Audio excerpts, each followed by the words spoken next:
You are listening to the Icehouse Podcast, hosting conversations with gritty Kiwi business owners and leaders and industry-leading minds. Hello, everybody. Welcome to this week's episode of the Icehouse Podcast. My name is Bryar. I'm the community manager here at the Icehouse, and we get to have some fun conversations with our alumni, with incredible business owners, business leaders across New Zealand about their journey. And today is no different. I've got Tom Dorman on the podcast. He was part of the Owner Manager Program 42, which was in 2017. Time goes fast. He is the co-founder of Tom and Luke, a well-known Kiwi company. And he's also a holistic business coach and consultant. So lots of wisdom, lots of learning that I'm looking forward to being part of today. So thanks for your time today, Tom. Really appreciate it. Hey, thank you. Awesome. So we'll jump into it. No worries. We'll jump into it. I'd like to start with some quick fire just to get things warmed up. So first things first, when are you most relaxed? Oh, I've got a 5-month-old baby, so like never at the moment. But yeah, probably mostly when I'm meditating. Awesome. I love that honest answer. When are you most productive on the other side of that? Again, I've got a 5-month-old baby, so never. But no, when I'm sort of out and I've got some time to myself, my scheduled work hours. What does a day in the life of Tom look like now? Okay, well, sort of starts anywhere between 1 a.m. and 4 a.m, just depending on what time my baby boy wakes up. But yeah, there's sort of looking after the baby sort of first thing in the morning. And then, yeah, again, kind of more sort of babysitting, and then sort of elements of work ducked in during his nap times and feed times. And then sort of towards the end of the week is when I've got my, I work down at my holistic health clinic down in the community down here at a local gym. So that's sort of when I'm more one-on-one with my gym clients. Awesome. Yeah. It's been a long time since I've picked up my book, but generally speaking, I try to kind of get some reading in, try to get some exercise in. But yeah, as probably most of the parents out there will understand, in this phase, it's all just kind of get it when you can and kind of prioritizing sort of on the fly what needs to be done that day. Totally. I'm sure that's very relatable to many people with kids listening or watching for sure. When you do have a moment to pick up the book, what would it be? What's the book of choice or a podcast that you recommend? Book of choice. I'm currently reading Awaken the Giant Within by Tony Robbins. It's a bit of a reread. But yeah, that's always a good one. A podcast as well. Look, I mean, I'm a fan of the I guess sort of the mainstream ones, I suppose. Like Joe Rogan's always a bit of a good time, just for, sort of a bit of a good discourse. But actually, funnily enough, I'm a big fan of Matthew Walker. I don't know if you've heard of him, but he wrote a book. He's a neurologist and he's based in California, and he wrote a book called Why We Sleep, which is a must-read book, I think, for any kind of business owner out there as well. But he's actually just started a podcast too, so I found that on Spotify, and that popped up, and they're short and sweet, so good for when you're in the car, kind of going to a meeting, sort of I think they're all under 10 or 15 minutes, but just good little snippets about sleep, and how the mind works and the importance of it. So yeah, I do recommend that. Brilliant. Yeah, that's so cool to hear. In fact, it's funny how this happens. You're the second person within a week to recommend Why We Sleep. So it must be really good, and obviously something that business owners and leaders would gain a lot from. So yeah, thanks for that practical recommendation. And then the last of the quick fire, what excites you the most about 2023, about the year ahead? Oh, my baby boy's starting to get some solids into his body, so that we can have a little bit more time in between feeds. Yes. And actually got to get a little bit spend a little bit more time outside of the house would be good. Yeah. Good call. I love it. I would love to open with this, real open question, I guess, which gives us understanding to you. Tell us a little bit about yourself. Who is Tom, and what are you really passionate about? Obviously family for starters, but I'll let you answer. Yeah. Who am I? Well, yeah, look, I'm Tom. I'm born and raised in Wellington. Went to a public school. jumped out of school, jumped into hospitality. I've pretty much been self-employed since leaving school. I went to university for 1 year, and I guess that style of learning didn't really gel with me, or maybe I was too young for it at the time. I don't know. Or maybe because I'd already done hospitality and gotten into work, I kind of had a bit of a taste of the real world. So maybe that's part of the reason why it wasn't really for me. But yeah, I'm also a musician. So, I've had a band, been in bands, been in the entertainment industry. And then from there, I had a bit of I don't know if it's a dark night of the soul. Definitely had that a couple of years ago, but I don't know, in my early 20s, there kind of came a point where I was standing on the door of a nightclub that I was working at, and I kind of just sat there and thought, like, is this where I want to be in 10 years, 20 years? Sort of working for an hourly rate, late at night, and I guess kind of at that point I had this understanding that, like, well, if I'm not playing music, or if I'm not working, then typically I'll be at the gym. So that's when I jumped out of that, and I decided to go and study to become a personal trainer. And then so from becoming a personal trainer, then I got a job at Les Mills, and then through my curiosity, I guess sort of the natural curiosity in terms of how things work, and just wanted to become a better PT and run a better business, I started working quite closely with the physiotherapists that were based out of the gym. And then they got me onto some more upskilling practices, namely through the Czech Institute, which was founded by a guy called Paul Czech, which some of your viewers might know. And so, yeah, I guess kind of through there, I became a Czech practitioner, and then that's kind of what led into Tom and Luke, just in terms of like understanding, the results you don't get results at the gym. In terms of the people that I was dealing with, I was working really closely with mums, working closely with CEOs and execs, and other business owners as well. So people that are really time poor, but wanting them to get the results, but then kind of actually like I'm only seeing them for maybe, some of them I'd see a couple of times a week at the gym, but it's really one session a week, and then maybe they'd get another session in because they're also, like, say, quite time poor. So then it's about, well, how do we actually support the people outside of the gym? And that's where Tom and Luke was born out of.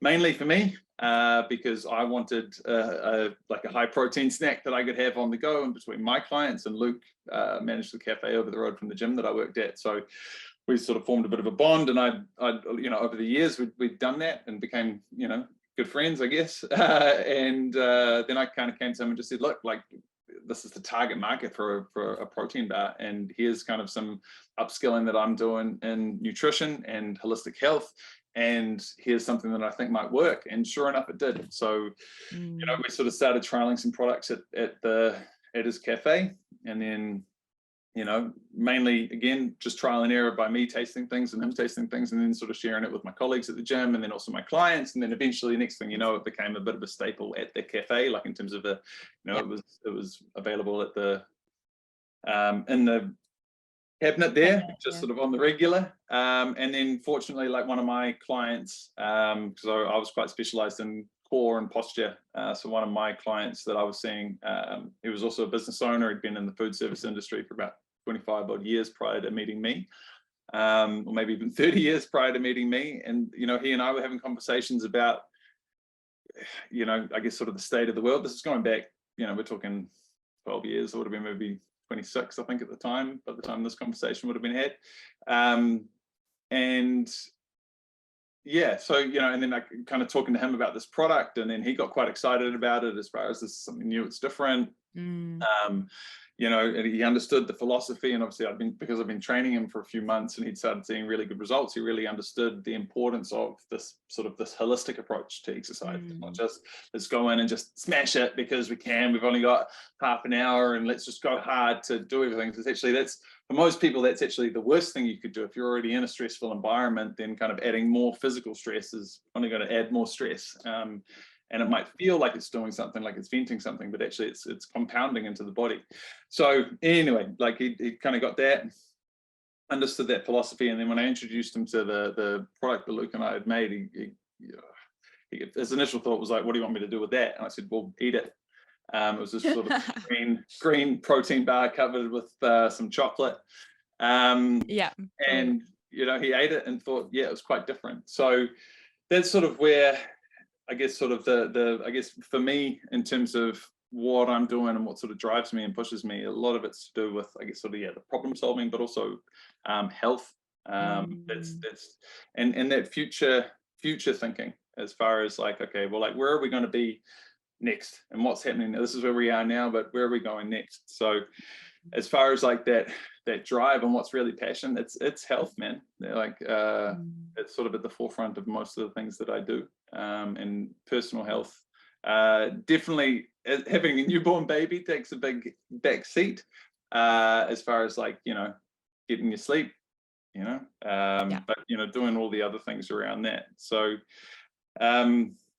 Very cool. but then now that's because since taking a step back from Tom and Luke, I've now been able to get back and start my coaching clinic down here at our local gym in Stokes Valley. It's called Pelvic Pro, and so again, they're just more dealing with mums, focusing on postnatal exercise and health and wellness, and again, kind of looking at the holistic approach and kind of going, okay, well, look, mums, like, you know, let's not just obviously sort of feel bad about what's going to happen. We need to understand and respect the body, rebuild, reconnect, and kind of start with those new foundations and stuff. So yeah, I mean, there's a long spiel, but the main things, yeah, is it's really around the holistic health stuff, which again is something that we do with business clients, as far as, again, talking to just coaching people through ideas and kind of looking at, well, maybe this little thing that you're looking at isn't the problem, but what else could be attributing to it, and kind of where can we go? So yeah. I love that. I love the alignment between, you know, you said, you know, right back at your gym where it was working with mums and business owners and entrepreneurs and all these different people, and how important health, wellness, and the holistic view is for different types of people in different seasons of their life, right? So yeah, it's really interesting, and how being a holistic business coach can just so easily align with different people at different seasons in their life. And I love how that led to then Tom and Luke, which is just the easiest snack that people can take on the run. So yeah, I love it. You see mum, you got the mums with the hand, dads got it in their hand, business owners running to another meeting. It makes a whole lot of sense hearing the backstory behind it. What was a key learning from that experience of growing Tom and Luke from a cafe, classic grassroots Kiwi story, to where it became? Any key learnings and maybe advice for that younger self, that 26-year-old self? Yeah. Oh, look, I think we kind of did it as best we could. We definitely did the grassroots stuff. You know, I mean, Richard, our other business partner, he was. I guess we took a bit of an old school approach in terms of we wanted to ensure that we had control over everything and all the processes. So one of the things that we took pride in was our distribution network. So for a lot of people probably listening to this, sort of understanding the distribution network and how you get your product from, obviously production through to your customers' hands. For us, it was about, if we can manage the distribution ourselves and form the relationships ourselves, then that's, I think, definitely something that built for the first sort of 5 or 6 years, I think actually sort of 7 years. We really kind of focused on that, and having independent contractors across the country that, you know, were relatable and were essentially the face of the brand. So they'd be dealing with their, obviously, customers, which are the retail outlets. And then so that's sort of where that, I guess sort of that's the first step of, that customer service journey. So there's a direct person that somebody can talk to. It's not like, we're just handing it off to a courier company and like, don't get me wrong, the business has definitely transitioned to that now just because of our size and our volume, and so we've had to.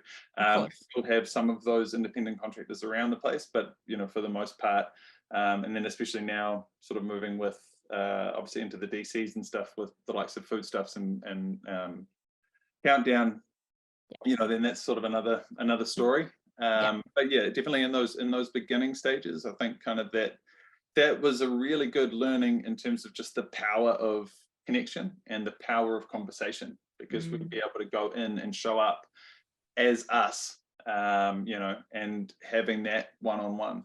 And I do recall like a conversation that we had with one of our first retailers in Wellington, which was Common Sense Organics. They're they're an organic supermarket store down here in Wellington, and they were one of the first sort of the bigger retailers that we had.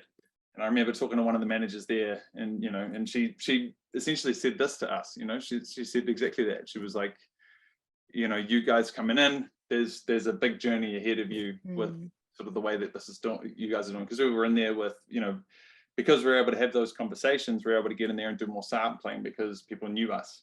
It's not a box being dropped off by courier. We're coming in and then we're saying, hey, how's the product going? We're going in there and we're doing, some fronting on the shelves and all that sort of stuff, making sure stock's rotated, doing all that thing. So really being able to take care of that side kind of built that rapport a lot better. Yeah. So and that was all part, and this is one of the things that I tell my clients or some of my mentees through business mentors is sort of really growing and developing that hustle muscle. Because it's not just about how hard you're working. You can work hard, and we've all done this. I mean, when we started Tom and Luke, and I stopped personal training and went into that, I mean, we were working 10, sometimes we were working sort of 16, 18-hour days just to get things done, like wow. You'd be out doing your distribution, and then we'd be back in the factory and making products to try to keep up with the orders and all that sort of stuff. So there's that area of hustle, but it's also the hustle in terms of just, making sure you're building those connections and having that, that discourse, just getting to know your customer and just being there and showing passion and pride in your product, and that you want your product to succeed. And that you want it to succeed with their store, and you want their store to succeed as well. It's, which is that's just kind of a love, sharing of the love that kind of keeps going down and spiraling up. But, in saying that, and then, like I said, eventually we did get to that point where it became quite big for that. So I wouldn't say we've lost it. I think that's just, where the brand is now is really due to a lot of that grassroots stuff that we did for the first sort of, like I said, sort of 5 to 8 years. Totally. It's exactly what you're saying, is that idea of building community around a brand, right? Building that sense of community with your suppliers, with your customers, with your team, around that common purpose and passion for seeing people have that holistic health. That's definitely, your passion's definitely coming across, which is which is awesome. But I can so tell that obviously, like you're saying, building community around it was a really big key to the success, and probably why you were so passionate about doing it in the first place, like that. Yeah, I want to say as well, like, this is also kind of, believe it or not, this is also before Instagram, or I think Instagram was maybe sort of started coming here in New Zealand maybe when we were in our sort of second, maybe third year. So we were, which is really weird when you think about it. Like, it's hard to build without Instagram, but just, when you say the word building community, it's like, most people are using that the digital software to do that. But I think, right, it's far better if you've got the personal touch, and it's showing up into stores. If you've got a food-based product, definitely doing tastings, just getting samples out there into getting people tasting it, even if they don't like it. At least they're learning your name. You're having a conversation with them, and then they've got an opinion about you either way. And then they can tell somebody else. I think that even coming from a personal trainer's point of view, or from a service-based industry rather than a product, referrals and word of mouth is much bigger and much better for your business than just sort of having something online or something that people can kind of read over, but actually having somebody that's had a tangible experience with you is definitely a good thing. So yeah, so important. For sure. Great learnings, great advice. Mm. You did the owner manager program, like we said, in 2017, while you were working on Tom and Luke at the time. What were any key takeaways from that program? Maybe things you implemented, or even just the feel of being on program with other business owners? Look, I mean, I think cash flow is king was definitely, I think, in the financial day. Like I said, like I've forgotten so much of it. Like, so much has happened since then. Totally. I can remember these things, and just kind of, cash flow is king being like one of the, I guess, when that kind of, or the idea that, cash to the business is like oxygen, and when your oxygen supply is cut off, you die. that really sat with me, especially, again, kind of harking back to that holistic health kind of side of things. It's like, you totally get that. I mean, how long can you hold your breath for, before you start to struggle, right? So understanding kind of like, okay, we need to be getting out. What can we do to improve our cash flow was a big thing. So how can we, and for us, man, I mean, we weren't a big company at the time. We weren't kind of a big business, but we had a lot of customers because of the way that we were doing our distribution. So we were still, Tom and Luke head office was still looking after all of our clients nationwide. So then it kind of became, okay, well, as far as cash flow and all that sort of stuff, if you've got, people in arrears and you've got a list of, I don't know, 3,000 to 5,000 retailers or suppliers or stockists, and some of them might not even be front end people, but just maybe, I know we had, even schools and other little like community groups that we were direct supplying wholesale. Some of the distributors were direct supplying wholesale. It's like, as a business, you don't want to be chasing them up all the time. So how can we streamline that a little bit more? So then that was one kind of step where we went, all right, well, maybe let's start looking at actually each owner operated distributor needs to look after their community. So then that way we're only working with this. So we're kind of starting to reduce, not only some of the,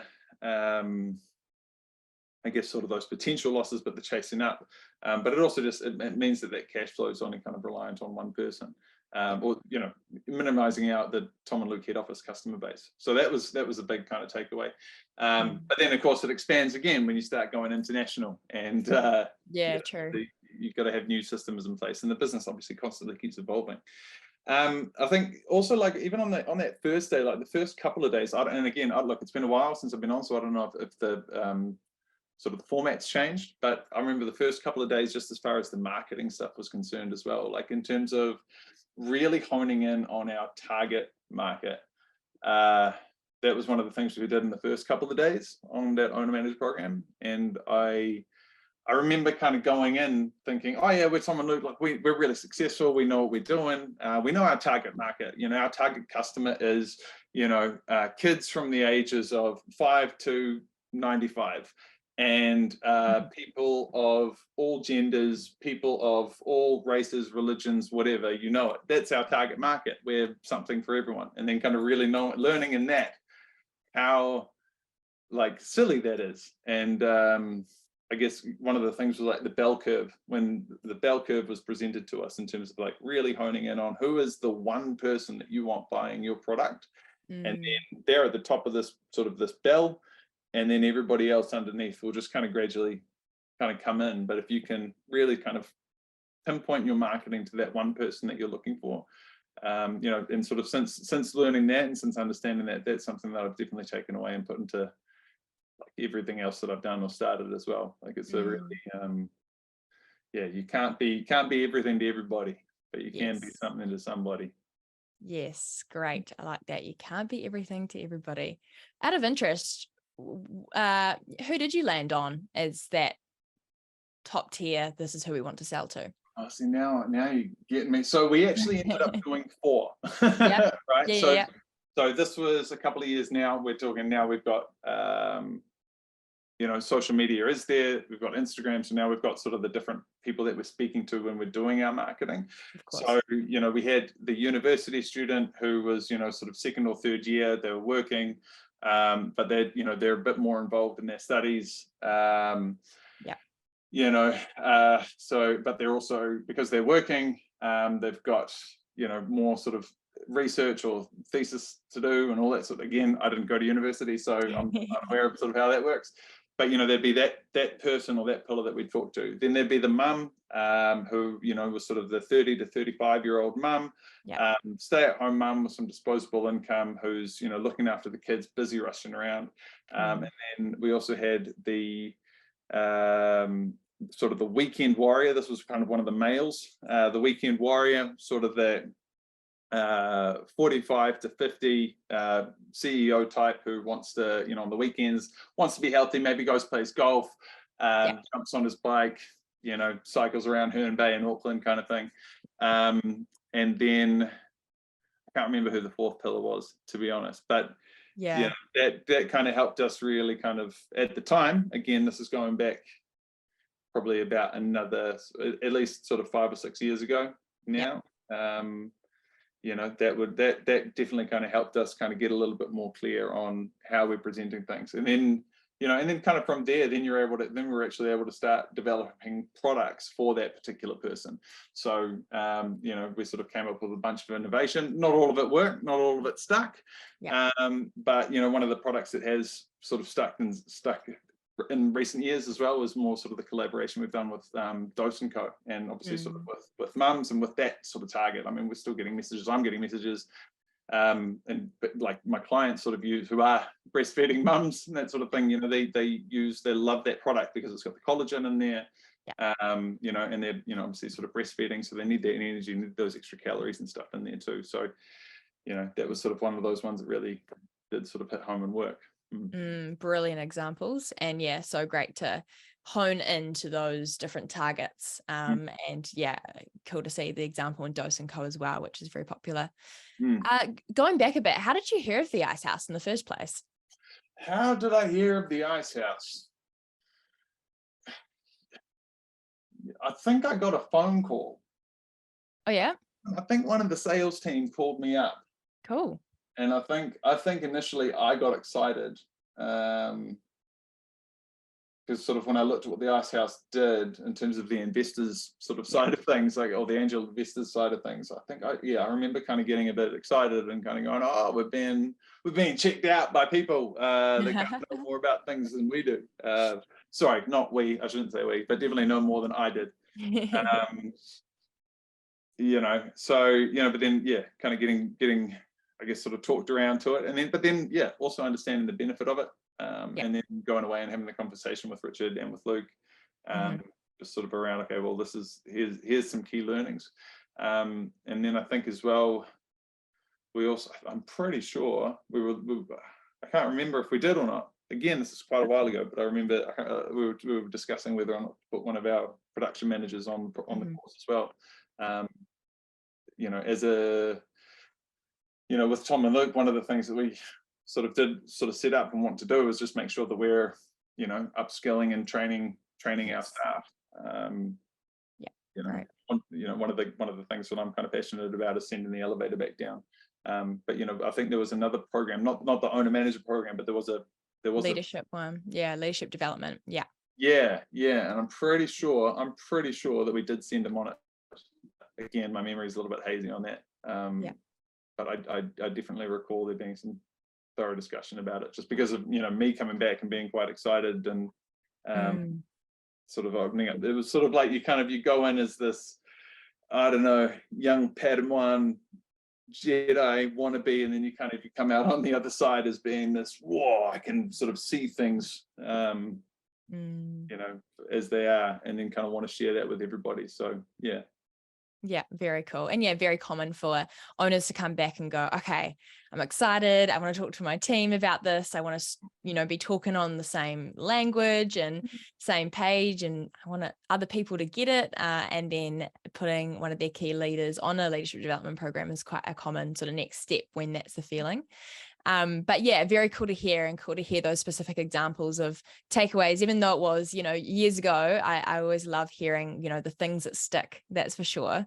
I want to change gears a little bit to what life looks like now. And now you are a holistic business coach and consultant. You're supporting Kiwi entrepreneurs to thrive in their business without the burnout.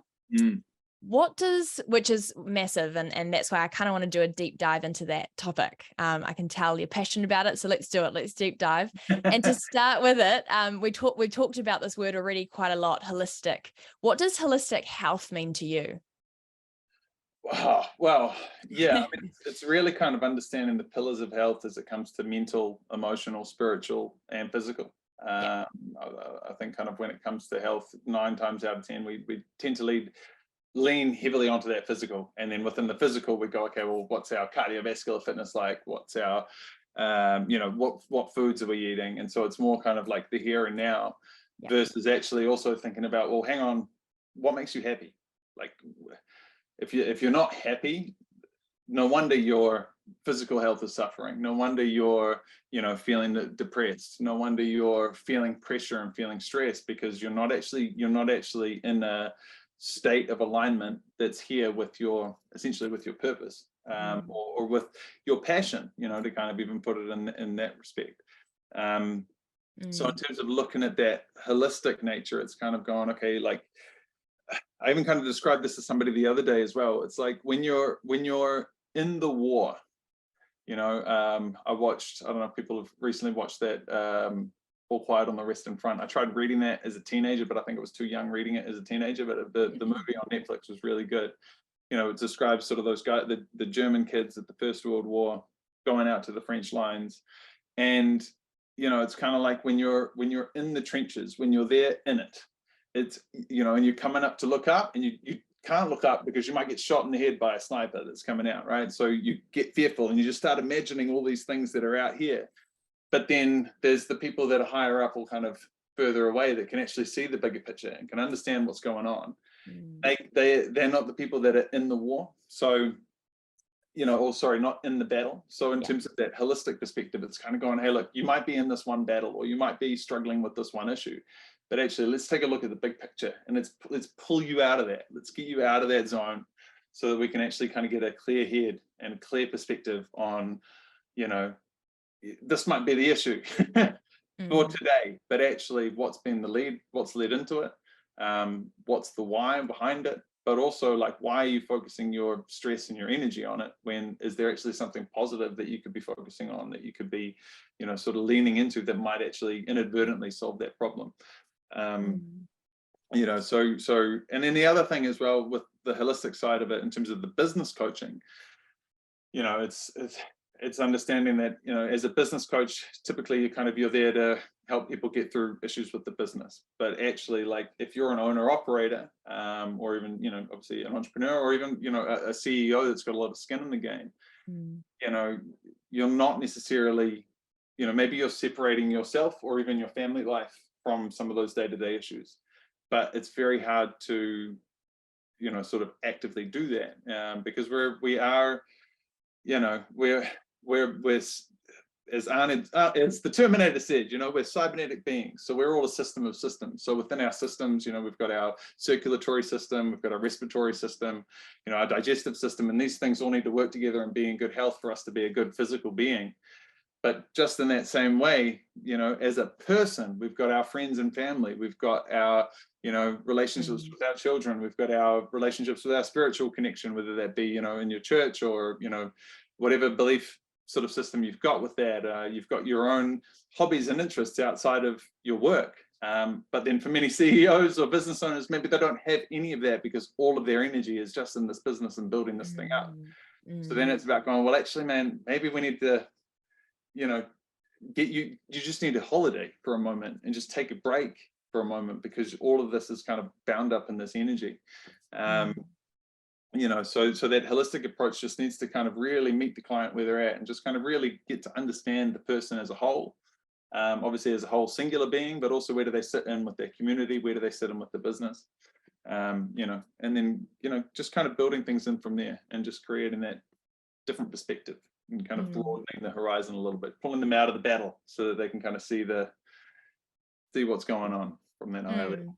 That's awesome. Like the bird's eye view, working on the business and having that perspective, looking on the business, not sort of in it, and worrying about those little details. And you're so right, sometimes business owners and leaders need that external support to be able to ask those big questions, like, what does success even look like for me, and am I even happy? Questions that sometimes when we're in the detail don't come to mind, or we sort of skip past quite quickly. So yeah, so much value in that for sure. Is this something you always knew you wanted to do? You've obviously got background in holistic health and, exercise and gymming, and it's always been important to you, but is this something you always knew you wanted to do? No, it's not. I always wanted to be, I think as a kid growing up, I always wanted to be an actor.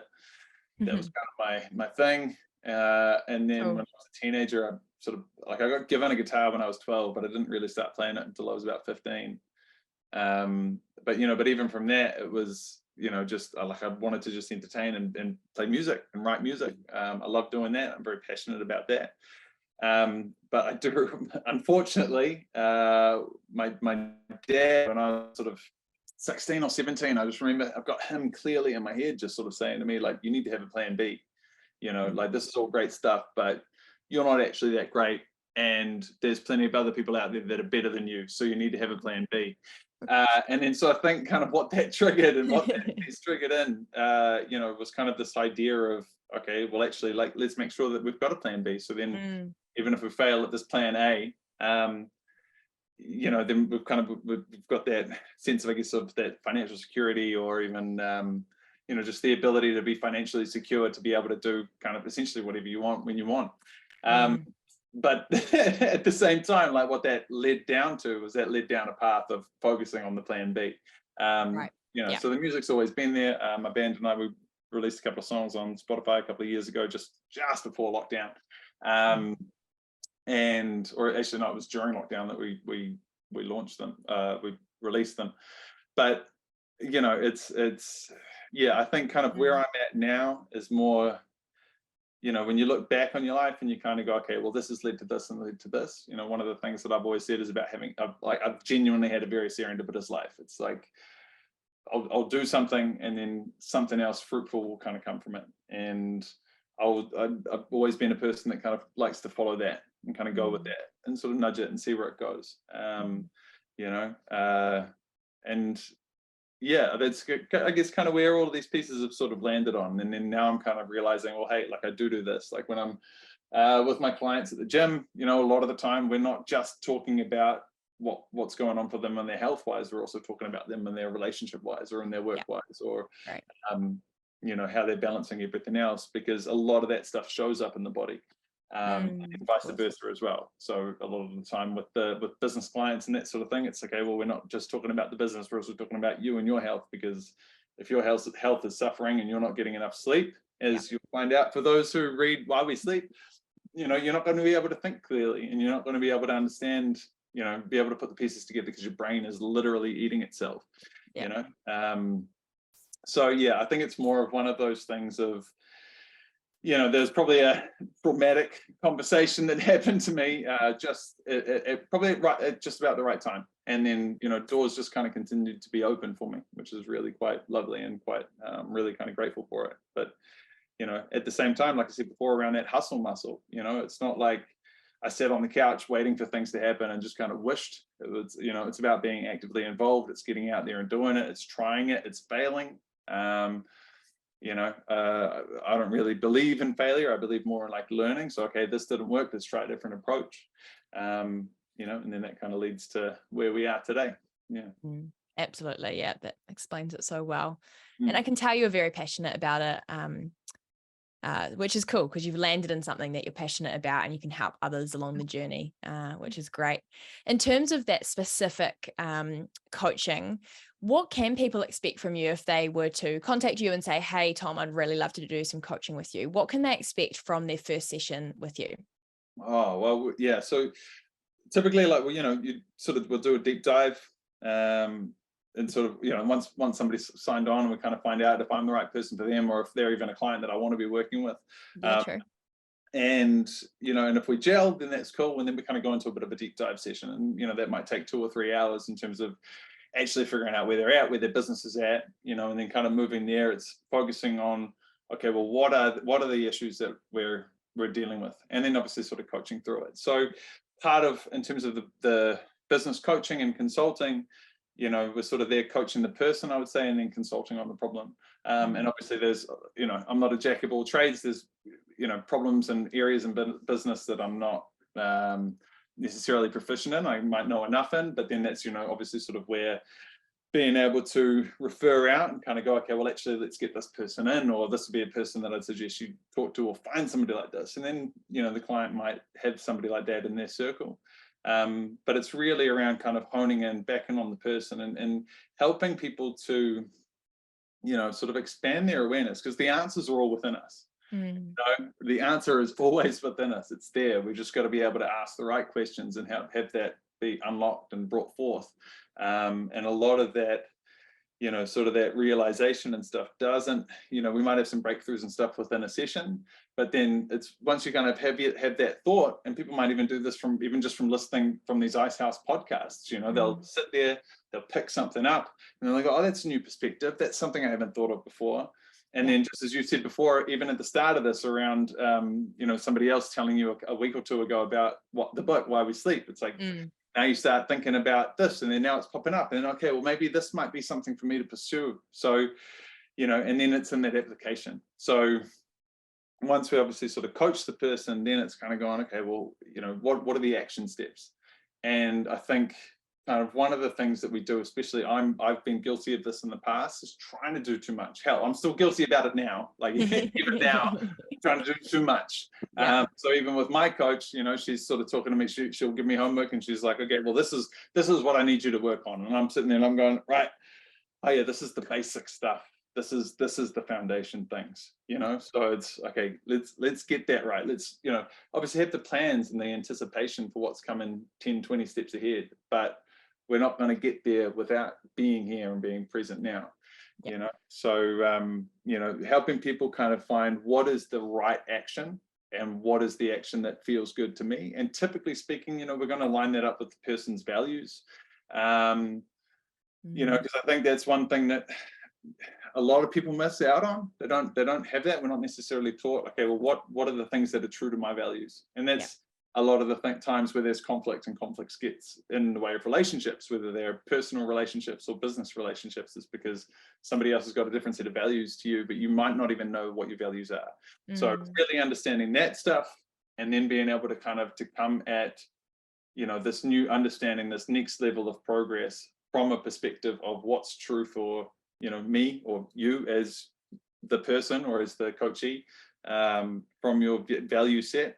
And then that's also going to help bring more joy, more alignment, more understanding and clarity of the vision. And that's where you start getting momentum, So that's one of those things that it might take 1 month, it might take, 12 months to get there. But, because there's also that other side of it of, if the person isn't necessarily healthy or kind of looking after themselves, then we also need to get that, get that alignment first in the physical being. And that's where I'm really grateful that I have that background in health coaching, because sort of understanding the holistic health principles, which is actually something I talk about in my Executive Chill webinar, which is something that I do at the end of each month, the last Friday of every month. Understanding those 6 foundation principles. And because once you understand those and you can get healthy, then you're able to access your intuition a lot better. Your body is functioning a lot better. You're sleeping a lot more, but you're also fueling your nutrition a lot better as well. Maybe you're starting to meet your exercises. We talked about, at the start around, a lot of people, you might just go in, you got half an hour. So you think, oh, okay, we'll go smash it. We'll do a boxing session. I'm just going to blast myself, kill myself. I want my PT to make me feeling sore. But actually, that's the last thing that the body needs. And maybe what you really need is a yoga session, or maybe you don't even need a yoga session. Maybe it's, go stand on the outside in the grass barefoot and just breathe for a little bit, do like a, qigong type meditation, or, just something that's really kind of bringing that down. So, yeah, I mean, again, it's that holistic stuff. It's kind of really piecing it together. But, the idea is really helping the person understand them, understanding how they fit within the business, and then understanding sort of how that growth is going to build that momentum into the future and sort of help. And from my perspective, in my opinion, that's the best way to help people get from where they are to where they want to be. Yeah, absolutely. That's gold. And like you said, it's individual, it's different for each person. And so that's why there's so many facets and elements to what coaching could be, because it's so specific to each person and what's going on in their world and the pressures and responsibilities. So yeah, very well explained. You mentioned in there around, seeing entrepreneurs thrive in business without the burnout. Is burnout something you've personally experienced, or anyone around you that you've seen it had an effect on, that is why it's so close to your heart? Yeah, so Richard, when Luke and I, Richard, when I was working with Richard at the gym, that was one of the things that this is prior to Tom and Luke. Yeah. That was one of the things that he complained a lot about. So because he'd had his juice businesses, and I mean, he'd been doing entrepreneurial things since the sort of the mid 80s, late 80s, and always in food service, but he was a very hands-on director. His passion lies in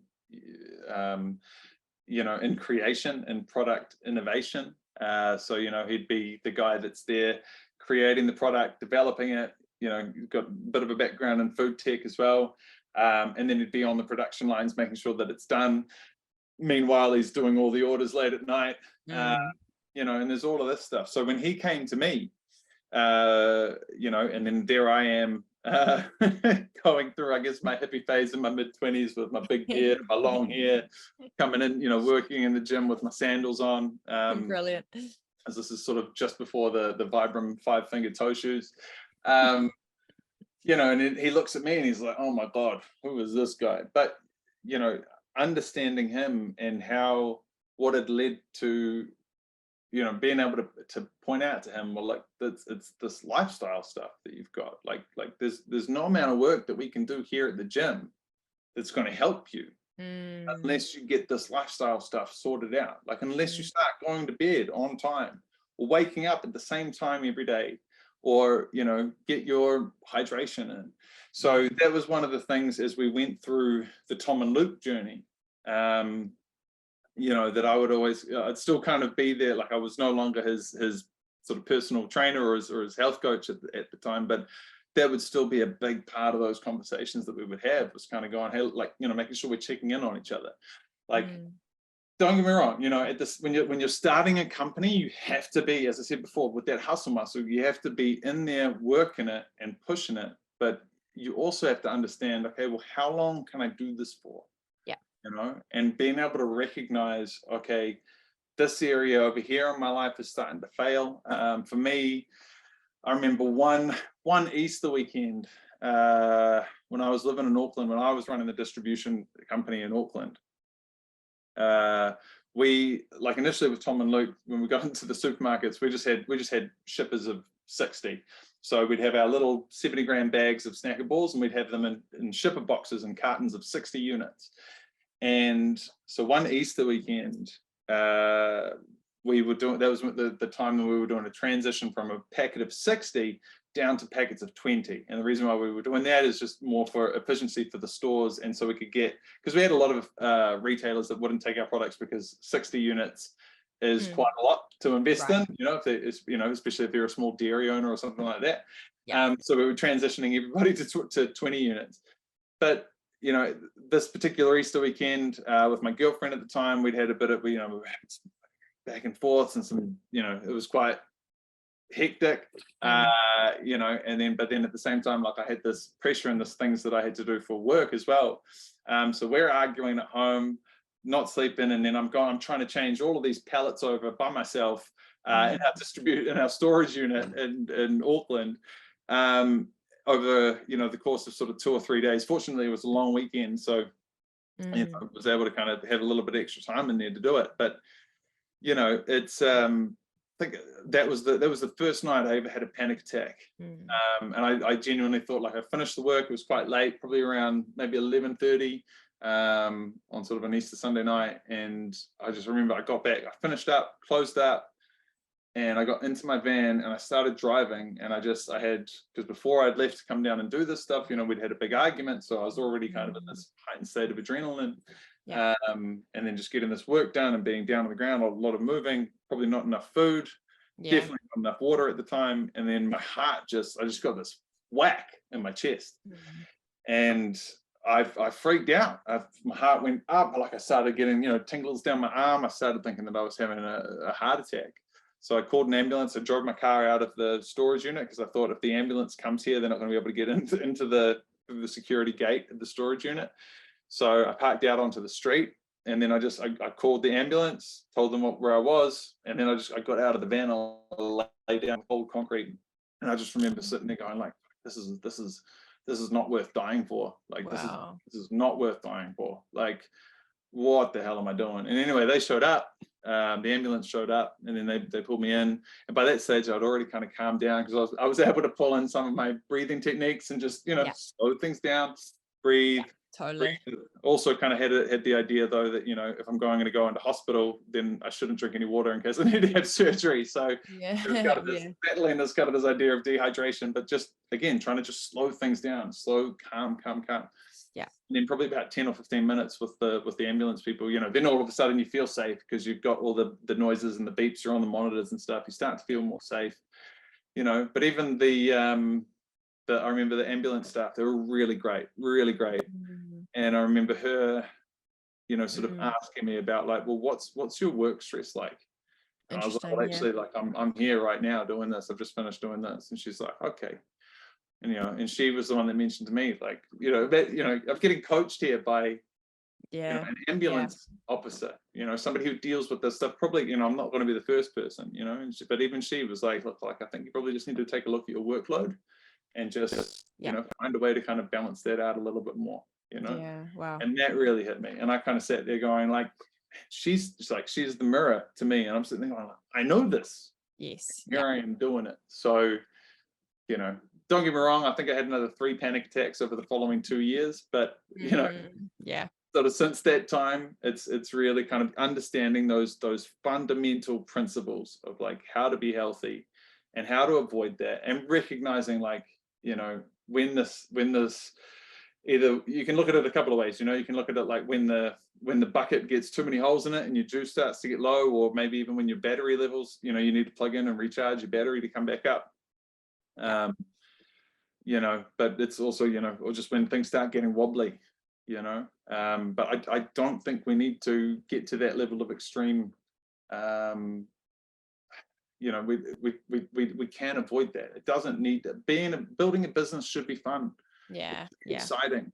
Obviously, sort of funnily enough, from a physiological point of view, the same, the feelings that you get with anxiety and that sort of thing are the same effects that you have with excitement. So sometimes anxiety and panic attacks can be brought around with excitement. It's sort of the idea of stage fright for an actor or somebody getting up on stage, or somebody who's afraid to speak, but actually like it's excitement. But if you can learn to turn that around and be curious about it and kind of sit into that, then that can be sort of where the magic happens. But at the end of the day, like I just don't think that business owners, CEOs, I personally don't think, like, there's always going to be some inherent pressure in that top, and that's good. But when it starts to get too much, man, it's bad, because then that's just when you're starting to get turnover of people. We've had a lot of businesses close down over the last couple of years in New Zealand, which is just, not great. But with those people and those businesses that are shut down now, they've got different pressure. Probably wondering where are we going to get money to afford our mortgage and all that sort of stuff. So then now it's on that other end of the scale, but getting it back and finding that routine, finding that place of safety. Again, starting with those foundation principles of health, and then being able to sit in your own values, being able to recognize what's good for you, what brings you that happiness, where's your passion, where's your juice, building things back up through that. That's where you can kind of get things going. Because I think as well, a lot of the times there's a lot of people out there who, they'll have a business, or they get an idea for a business, but it doesn't actually sit in alignment with them as a person, but they're doing it for chasing the money, or they're doing it because somebody else tells them. Well, it's that classic case of like somebody going to university because their parents wanted them to do this thing, or there's pressure on them from doing that. Meanwhile, here I am talking about how my dad told me that I needed to get a plan B. But the plan B's led me to this deep awakening within myself and this deep understanding. So, that's the thing. I think we don't need to have burnout. We don't need, we can keep it all going. Yeah. Thank you so much for sharing that element to your story. It means so much, and it really does bring such a depth to this conversation, and knowing, where that desire to support other business owners comes from at a deeper level. So thank you for that. Last couple of questions. We'd love to hear what does success look like for you when it comes to your coaching? What's a point where you go, awesome, that was either a successful engagement with a client, or just in terms of your career journey, what does success look like? Oh, that's a great question. It's interesting because, like, I've got such a variety of clients. Like, obviously, there's sort of there's business coaching stuff, and those clients will get some different results. But it's really the people that I work with down here at the clinic. It's when you get just a little fraction of an insight into something, and somebody goes, "Oh, that's what this is. Oh, that's what this is. Okay," and then they can kind of put these pieces together, and you're sitting there going, like, just like you've just done. It's just you just ask a certain question, or you've just kind of flipped this little thing, or you've helped them walk down a story. But the biggest success and the biggest thing that kind of really gets me juiced up is like, when I get clients that don't like, and there's one client in particular that I'm working with at the moment. I mean, she started with me almost a year ago, and when she came to me, she was very nervous, very apprehensive. I did it, as part of my networking. Again, it's that hustle muscle, going around and physically visiting people. I walked into her practice and I said, "Hi, I'm Tom. This is my business, Pelvic Pro. This is what I do. I'd love to build a network and referral with you." And then she jumped in and she went, "Actually, you know what? Like, I want to test you out. Like, I'm going to check this." Nice. And she hadn't exercised in almost 10 years. Wow. And very nervous. The last trainer that she had was very pushy, didn't really listen to her, didn't really kind of, just kind of, I don't like using the phrase, but it's, it's very kind of like cookie cutter exercise programs. Whereas, like I'll take her through the check system. We go through, we've got a series of questionnaires, we've got physical assessments, but there's also like essentially a system that we work to, which is sort of based around, when it comes to the physical body, it's okay, we want to build flexibility and mobility, we want to build stability from the core out, then we want to build strength, then we want to build power, but a lot of trainers out there kind of miss that foundation thing and they just go straight to power. So like, let's get everybody into CrossFit gyms and throwing everything out. You've just had a baby, that's cool, come lift some things over your head. Go do it, go try it for yourself. But this is kind of this build-up system, right? And like, sorry, not bagging on CrossFit gyms at all. No. Loves a good CrossFit session. But she came from that, and then probably within about 3 months of working with me, I said to her, "Hey, like, have you noticed what's going on?" And she was like, "What do you mean?" And I'm like, "I'm getting messages from you now about how excited you are in getting up and doing your exercise in the morning. Awesome. When I can't make our session because I've got something else that I need to do and I need to move it, you're messaging me, telling me how, obviously it's fine, but also like a bit disappointing. I'm really looking forward to this session." Coming from a person who, 12, it was sort of 12 months, it was maybe December. I was sort of having this conversation. It was just as I was getting back to work after my boy had been born. And so that's the kind of thing that really kind of lights me up, because that's when I know that we've really kind of changed somebody and they've got that habit for life. So it's like, it doesn't matter what they were going this way, and now we're doing this. We've changed their trajectory a little bit, and that to me is really lovely. It's a wonderful feeling.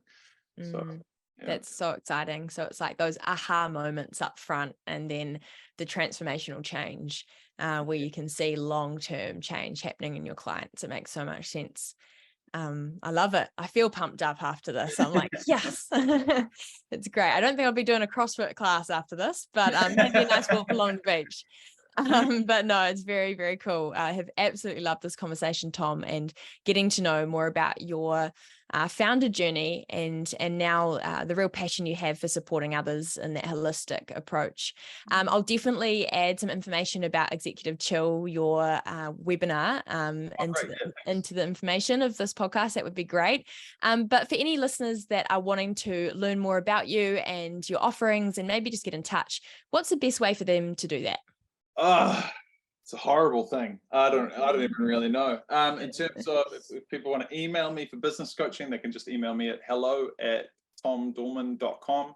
That's DORMAN. Not funny when I was a doorman in the bars and in the clubs, because they'd be like Tom Dorman the doorman, but it's a different. But not now. But yeah, if people are in Wellington and they want to come and check out the clinic, it's just Pelvic Pro, and we're based in Stokes Valley. And I should actually do a shout out because I'm doing, we've got the Baby Expo here coming up at the end of May. I think the weekend of the 21st and 22nd, I should know that, of May. And I'm sharing a stand with Jennifer Dutton, who is one of the leading women's health physiotherapists as well. So she and I are sharing a stand down there. So if there's any people out there in Wellington that are listening and they've had kids, or they're about to have kids, or they're thinking about having kids, then come down and see us at the Baby Expo. Awesome. That's great. That's so good. That's a lot of ways people can choose how they want to get in touch with you and work with you in future, Tom. That sounds awesome. Thanks for sharing that. Probably too many. No, it's great. It's great. There's something for everyone. But hey, thank you so much for sharing your story and for the time. And I'm sure the listeners have got so much gold out of this conversation. So I appreciate it. Oh, thank you very much. I'm grateful to be here, and thank you for inviting me on.